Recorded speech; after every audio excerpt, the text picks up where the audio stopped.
அமெரிக்க அரசின் கொள்கைகளுக்கு எதிராக நிற்கும் மாணவர்களின் கதி. மாணவர்களின் அடிமடியில் கை வைத்த அமெரிக்க அரசு. அமெரிக்க அரசின் கொள்கைகளுக்கு எதிராக தங்களது கருத்துக்களை வெளியிட்ட மாணவர்களின் விசாக்களை உடனடியாக ரத்து செய்யும் முயற்சியில் அமெரிக்க அரசு ஈடுபட்டுள்ளதாக தகவல் வெளியாகியிருக்கிறது. ஒரு உத்தரவு வந்தால் போதும் அவர்கள் உடனடியாக அமெரிக்காவை விட்டு வெளியேற்றப்படும் சூழல் உருவாகும் என்று சொல்லப்படுகிறது.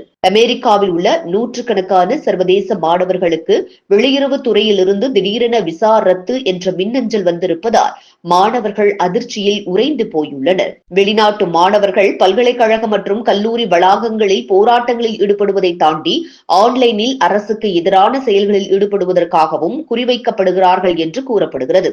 அவ்வாறு அமெரிக்க அரசு அல்லது அரசின் கொள்கைகளுக்கு எதிராக போடப்பட்ட சமூக ஊடக பதிவில் ஒரு லைக், ஷேர் அல்லது கருத்து தெரிவித்து இருந்தாலே போதும் அந்த மாணவர்களின் விசாக்களை ரத்து செய்து நாட்டை விட்டு வெளியேற்றும் முயற்சியில் அமெரிக்க அரசு உடனடியாக ஈடுபடும். இந்த முயற்சி அமெரிக்க வெளியுறவுத்துறை செயலாளர் மார்க்கோ ரூபியோ தலைமையில் நடக்கிறது. கேட்ச் அண்ட் ரிவோக் என அழைக்கப்படும் பிரத்யேகமாக இதற்கென ஒரு செயலியை உருவாக்கியிருக்கிறார்கள்.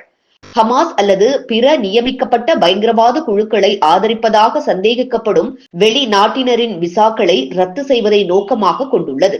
3 வாரங்களில் ஏற்கனவே 300க்கும் மேற்பட்ட மாணவர்களின் விசாக்கள் ரத்து செய்யப்பட்டுள்ளன. அமெரிக்காவில் பல்கலைக்கழகங்கள் மற்றும் கல்லூரிகளில் படிக்கும் 11 லட்சம் வெளிநாட்டு மாணவர்கள் இருக்கின்றனர். உலகில் எந்த ஒரு நாடும் அவர்களின் நாட்டில் பிறர் வந்து கலவரம் செய்வதை விரும்பாது. நீங்கள் எந்த அமைப்பைச் சேர்ந்தவராக இருந்தாலும் எங்களுக்கு கவலை இல்லை. தவறான செயலில் ஈடுபட்டால் உங்கள் விசாவை ரத்து செய்வோம் என அமெரிக்காவின் வெளியுறவு செயலாளர் கூறியிருந்தார். அமெரிக்க அரசின் இந்த செயல் வெளிநாட்டு மாணவர்களின் கல்வியில் தாக்கத்தை ஏற்படுத்தலாம் என்ற கவலையை ஏற்படுத்தியிருக்கிறது.